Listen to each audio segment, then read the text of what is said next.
Hello students, हम बात कर रहे हैं फर्स्ट एड इन होटल। मैं doctor Preeti Raina, assistant professor tourism management, government college for women, Faridabad से। होटल एक ऐसा स्थान है जहाँ पर कि गेस्ट आके ठहरते हैं और इस बात का ध्यान रखा जाता है कि वो वहाँ पर सेफ़ हैं और सिक्योर हैं, ताकि उन्हें कोई भी तरह की परेशानी फेस ना करनी पड़े। होटल भी में लोग अनेक कई कई एक्टिविटीज़ में भी पार्टिसिपेट करते हैं और कई बार कोई कारण ऐसा हो सकता है जिस वजह से उन्हें चोट लग सकती है या कोई दुर्घटना भी घट सकती है। होटल के अंदर किचन में भी काम किया जाता है।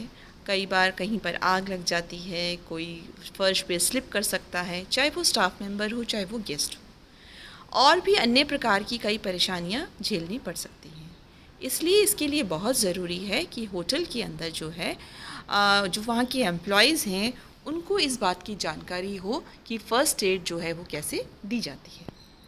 तो बेसिकली जो डॉक्टर के आने से पहले, या हम कह सकते हैं एम्बुलेंस के आने से पहले, या किसी भी क्वालिफाइड पर्सन के जो मेडिकल ट्रीटमेंट देता है उसके आने से पहले जो मदद किसी भी इंजर्ड पर्सन को दी जाती है उसको हम बेसिकली क्या बोलते हैं, फ़र्स्ट एड कहते हैं।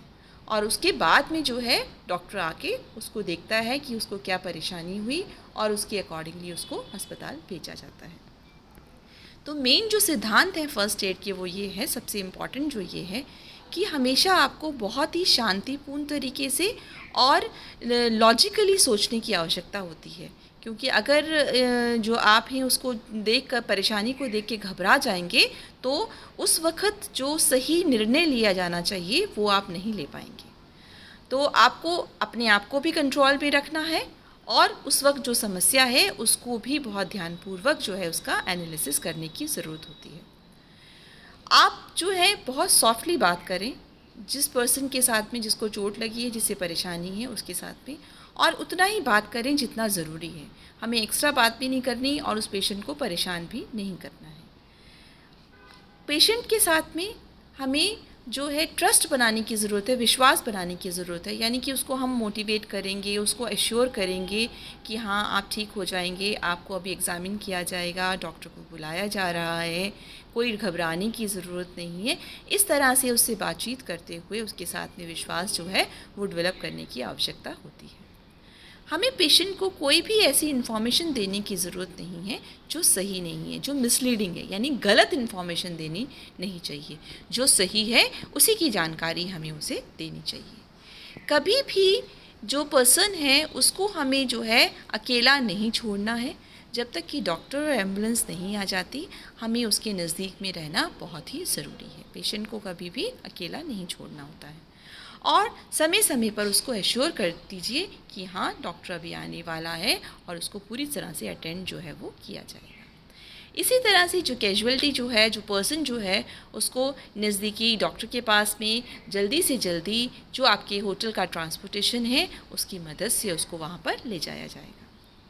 हमेशा जो है अगर कोई सीरियस एक्सीडेंट है, कई बार बहुत कुछ सीरियस भी हो जाता है, किसी ने सुसाइड कर लिया फॉर एग्ज़ाम्पल, तो उसकी इन्फॉर्मेशन पुलिस को देनी बहुत ही आवश्यक होती है। और साथ साथ जो है उसके जो रिलेटिव्स हैं उनको भी इन्फॉर्मेशन देनी ज़रूरी हो जाती है। होटल के अंदर हमें ज़रूरी है हम ये ध्यान रखें कि कोई भी ऐसी चीज़ के बीच में हम नहीं पड़ेंगे जिससे कि आपको नुकसान हो जाता है। आप ये ध्यान रखें कि जो आपका मरीज़ है वो सेफ़ रहे किसी भी डेंजर से, और इसके लिए जो है आप जो भी पीड़ित है जो है उसकी कंडीशन जो है या उसकी इंजरी जो है, जो उसको चोट लगी है, उसको ध्यानपूर्वक देखने की ज़रूरत होती है। और आप ये ध्यान रखें कि उसको किस तरह के इलाज की ज़रूरत है। अगर आपको लगता है चोट बहुत गहरी है और उसको काबू नहीं किया जा सकता है, थोड़ी बहुत पट्टियाँ लगा के, दवाई लगा के, तो तुरंत डॉक्टर को फ़ोन कीजिए और उसको डॉक्टर को के पास पहुंचाने का प्रबंध किया जाए। अगर हमें लगता है कि खरोंच हल्की फुल्की आई है, थोड़ी बहुत चोट आई है जिसके ऊपर कि हम दवाइयाँ लगा के सही कर सकते हैं, तो इनिशियली हम वो भी कर सकते हैं उसको करने के लिए। कुछ बातें हैं जिनका हमें ध्यान रखना है कि वो हमें नहीं करनी है, जैसे कि जो पर्सन है जिसे परेशानी आई है या जिसे चोट लगी है उसके आसपास भीड़ इकट्ठा ना हो, ये हम ध्यान रखें। और हम ये ध्यान रखें कि जब तक डॉक्टर नहीं आया है उसके पास में, तो हम उसको जो है अकेला भी ना छोड़ें, इस बात का भी ध्यान रखें। कोई भी गंदी ड्रेसिंग हम उसको ना करें, यानी कि कोई गंदा कपड़ा लेके चोट के ऊपर ना लगाएं, क्योंकि उससे इन्फेक्शन हो सकता है, ये हम ध्यान रखें। अगर उसको कोई ज़ख्म आया है तो उसको उंगलियों से ना छेड़ें। पेशेंट को जो है अननेसेसरीली उसको मूव ना करें, एक जगह पर जहाँ चोट लगी हुई है उसे वहाँ बैठे रहने दें, क्योंकि अगर कई बार उसको फ्रैक्चर आया है या किसी वजह से उसका मसल पुल हो जाता है, कहीं चोट उसको ज़्यादा हो जाती है, उस वजह से नुकसान उसकी बॉडी को ज़्यादा हो जाता है, तो इस बात का हमें ध्यान रखना है और उसको उस जगह से मूव करने की आवश्यकता नहीं है जब तक कि ज़्यादा ज़रूरी ना हो। अगर कोई पेशेंट है जिसका यहाँ पर रिस्क है कि वो जल गया है या कुछ प्रॉब्लम हो गई है, तो उसको जो है गर्म पानी का इस्तेमाल नहीं करेंगे और गर्म चीज़ के नज़दीक उसको नहीं लेके जाएंगे, क्योंकि वहाँ उससे खतरा उसको जो है वो ज़्यादा हो जाएगा। अगर उसको जो क्लोथिंग है, उसके जो कपड़े जो है हटाने की आवश्यकता है उस जगह से जहाँ चोट ज़्यादा गहरी लगी है, तभी हटाएं, पर अगर ऐसा ज़रूरी नहीं है तो उसके कपड़ों को रिमूव करने की भी आवश्यकता नहीं है। कोशिश करें कि सही तरह से उसका हम डायग्नोसिस कर सकें, देख सकें कि उसकी पोजीशन क्या है, और कभी ना भूलें कि हमें डॉक्टर को बुलाना है, उसको मैसेज देना हम बिल्कुल ना भूलें। कुछ कॉमन सिचुएशंस जो हैं आ जाती हैं, कभी किसी को सर में चोट लग गई, किसी चीज़ का कोना लग गया, हाथ में खरोंच लग गई, या कहीं पर थोड़ा बहुत जल गया, कोई स्लिप हो गया फ्लोर से, गीले फर्श से, ऐसी बहुत सारी प्रॉब्लम्स जो है हमारे सामने आ जाती हैं। तो हम सबसे पहले जो समस्याएं हमारे सामने आती हैं, इंसिडेंट्स जो होते हैं उनकी बात करें तो सबसे पहले है हमारा बर्न जो है आपका जो जल जाता है। तो बेसिकली बर्न आपका माइनर भी हो सकता है और लार्ज बर्न भी हो सकता है। अगर बर्न हमारा माइनर है यानी हल्का फुल्का है, तो आप उसको क्या करेंगे, उस हिस्से को चलते हुए ठंडे पानी के नीचे आप हाथ को 5 मिनट के लिए रख दीजिए। हाथ मतलब अगर फॉर एग्जांपल हाथ में अगर लगा है, या जिस हिस्से के अंदर में भी जो वो आपको जला है उस हिस्से को आप जो है उसमें और कुछ ट्रीटमेंट करने की आवश्यकता नहीं होती। आप सिंपली उस हिस्से को जो है अनकवर्ड छोड़ दीजिए। उसके ऊपर कोई ऑयल या कोई ऑइंटमेंट लगाने की आवश्यकता नहीं है, और ना ही वहाँ अगर कोई छाला पड़ा है उस छाले को प्रिक करने की भी आवश्यकता नहीं है। ये उस केस में है अगर हमारे बर्न्स जो हैं वो बहुत हल्के फुल्के हैं। पर अगर बर्न्स लार्ज हैं और डीप यानी कि गहरे हैं, तो उसके लिए मेडिकल अटेंशन की आवश्यकता होती है। आप पेन जो है वो रिमूव कर सकते हैं उसको ठंडे पानी में रख के, या वहाँ पर ठंडा पानी जो है उसकी कपड़ा जो है ठंडा बिल्कुल कोल्ड वाटर से भिगो के वो आप उस एरिया में रख सकते हैं। उस इंजर्ड पर्सन को साफ़ कपड़े से जो है वो ढक सकते हैं, और बहुत सी हल्की सी लाइट बैंडेज भी उसके ऊपर कर सकते हैं। वो जो व्यक्ति जो है, क्योंकि उसको इतना ज़्यादा जल जाता है तो वो शॉक में आ जाता है, तो भी आप उसको ध्यान रखने की आवश्यकता है जब तक कि आप उसको डॉक्टर के पास नहीं पहुँचा देते हैं। इसी तरह से कट्स लग जाते हैं, खरोंचें आ जाती हैं, ये प्रॉब्लम्स भी आ जाती हैं कई बार, और अगर इन चीज़ों का ध्यान ना रखा जाए तो वहाँ पर इन्फेक्शन भी होने का डर रहता है। तो जो ज़ख्म है उसको साफ़ कर देना चाहिए गर्म पानी से, थोड़ा एंटीसेप्टिक सॉल्यूशन लेकर आपको उसमें लेके कॉटन में लगा के उससे क्लियर करना चाहिए, और उसके बाद में उसके ऊपर हल्की सी ड्रेसिंग जो है वो कर देनी चाहिए।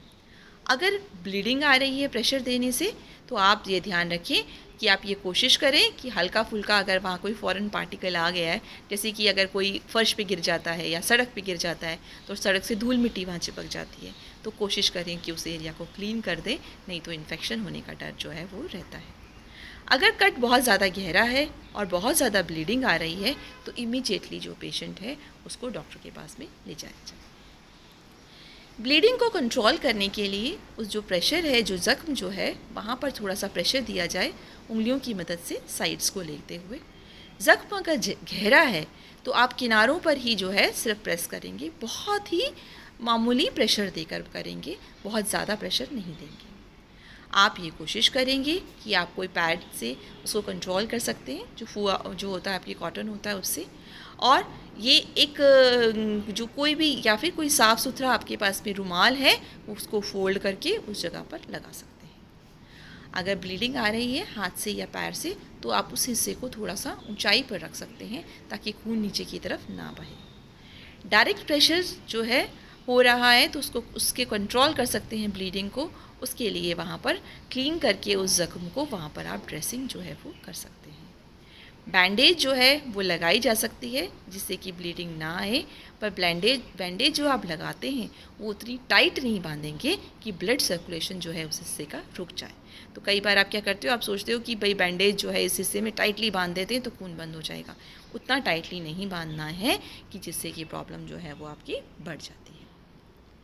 छोटे मोटे अगर ज़ख्म होते हैं, वाउंड्स होते हैं, तो उस वाउंड को या उस ज़ख्म को जो है वॉश कर दिया जाए और उसके आसपास की जो स्किन जो है उसको थोड़ा सा हल्के से साबुन के पानी से साफ़ कर दिया जाए। कोई भी अगर फॉरेन पार्टिकल है या कोई धूल मिट्टी है उस ज़ख्म पर, उसको भी हमें हटा देना चाहिए। हाथों को साफ़ करना चाहिए और उसके बाद में उसको सुखा लेना चाहिए। उसके बाद में जो पट्टी है उसकी मदद से जो उसकी स्किन है आसपास की, वहाँ पर एंटीसेप्टिक सॉल्यूशन जो है उसका प्रयोग किया जाना चाहिए।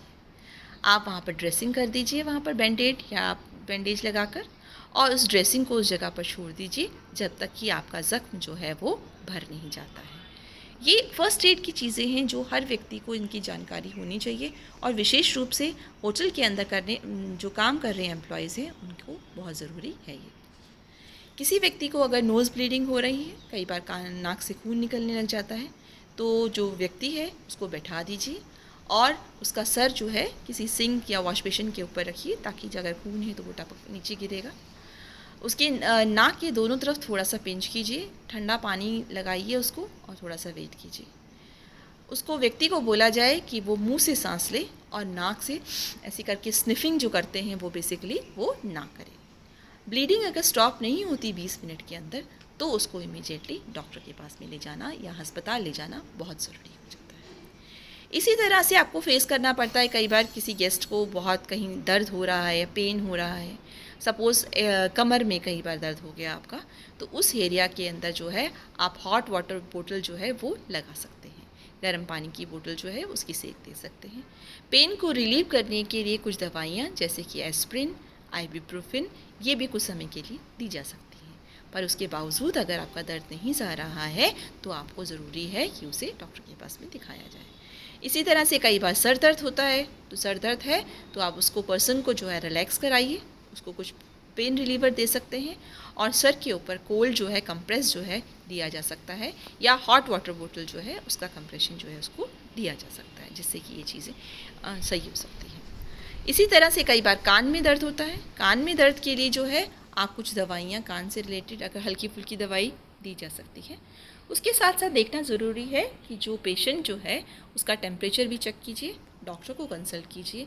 अगर लगता है आपको कान में दर्द भी है और बुखार भी हो रहा है साथ साथ, तो बहुत ज़रूरी है उसको डॉक्टर से कंसल्ट करना। कई बार दांत में दर्द होता है, तो अगर दांत में दर्द है तो आप कॉटन के अंदर थोड़ा सा लौंग का तेल जो है उसमें कॉटन को भिगोकर उस दाढ़ में या दांत वहाँ पर रख दीजिए। उसको पेन रिलीवर दे सकते हैं, हॉट वाटर बोतल भी देख सकते हैं। कई बार आपके गाल के बाहर के हिस्से के अंदर दर्द बाहर से आप भी महसूस हो रहा है तो वहाँ पर आप गर्म जो है वो सेक जो है वो उसको लगाई जा सकती है। इसी तरह से कई बार फ्रैक्चर्स हो जाते हैं, पैर मुड़ गया तो फ्रैक्चर भी हो जाता है कई बार। उन सिचुएशंस के लिए तो एक तो सबसे पहले क्या है, अगर फ्रैक्चर आपको हो गया है या आपका कहीं मुड़ गया है तो आप मूवमेंट ना करें, मूवमेंट को रोक दीजिए। सबसे पहले तो अननेसेसरी मूवमेंट ना करें। लेग में अगर फ्रैक्चर है तो जो है मूव पहले सिर्फ कोशिश कीजिए कि जो व्यक्ति गिर गया है उसको उस जगह से उठा के बहुत ही आराम से सहजता के साथ में उसको एक सही जगह पर बैठा दीजिए। उसका हाथ पकड़ के या उसके हाथ में कई बार होता है, कई बार उसके जो है कॉलर में फ्रैक्चर हो जाता है, गर्दन की बोन में भी हो जाता है, तो आपको बहुत ज़रूरी है थोड़ी सी उसको पैडिंग या सपोर्ट देने की आवश्यकता हो जाती है करने के लिए। हाथ में है तो हाथ में आप स्लिंग यानी कि एक पट्टी की तरह बांध देते हैं जो गले से लेके हाथ तक जाती है, जिससे कि हाथ जो है उतनी देर तक जो है एक पोजीशन के अंदर रहता है, वो मूवमेंट नहीं करता है। फ्रैक्चर वाली साइड पर जो है बहुत ज़्यादा प्रेशर ना दें, वहाँ पर पैडिंग करें पर प्रेशर ना दें और सही तरह से उसको सपोर्ट देने की आवश्यकता है। किसी भी चीज़ की सपोर्ट के साथ में पट्टी को वहाँ बांध दीजिए और उसे अस्पताल ले जाइए। इसी तरह से कई बार मसल इंजरी हो जाती है, आप एक्सरसाइज कर रहे हैं, आप कोई गेम्स खेल रहे हैं, उससे हो जाती है, तो आप उसमें जो व्यक्ति है उसको जो है लिटा दीजिए और उसको कंफर्टेबल पोजीशन में बैठाइए।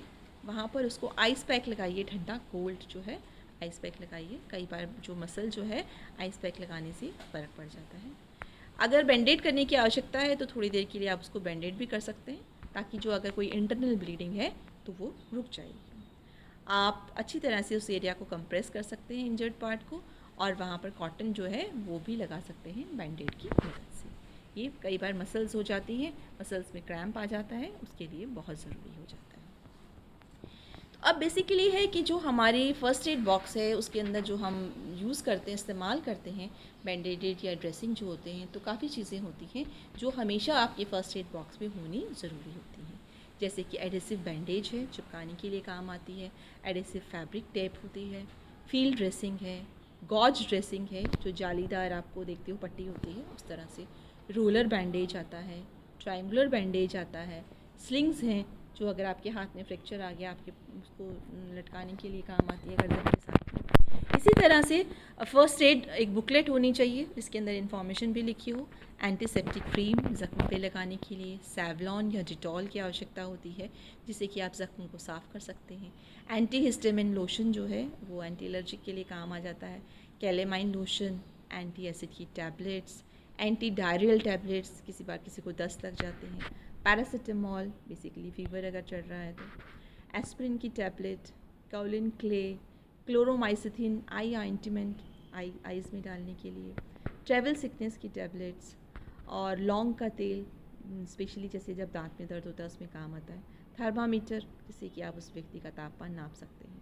स्टेलाइज ड्रेसिंग होनी चाहिए उंगलियों के लिए, हाथों के लिए या पैरों के लिए, और स्टेलाइज्ड कॉटन वूल की भी आवश्यकता होती है। इसके अलावा एब्जॉर्बेंट गॉज होना चाहिए। क्रेप बैंडेड भी होनी चाहिए। आई पैड, कई बार आइस को भी दर्द है या कुछ हो जाता है तो आप ठंडे पानी की पट्टियाँ रखते हैं आँखों के ऊपर, उसके लिए काम आ जाती हैं। बैंडेड है, रोलर बैंडेड है, ट्रायंगुलर बैंडेजेस होती हैं। ट्विज़र्स, कुछ प्लग करना है कुछ एरिया के अंदर, उसके काम आता है। ड्रेसिंग सीजर्स या सेफ्टी पिन्स।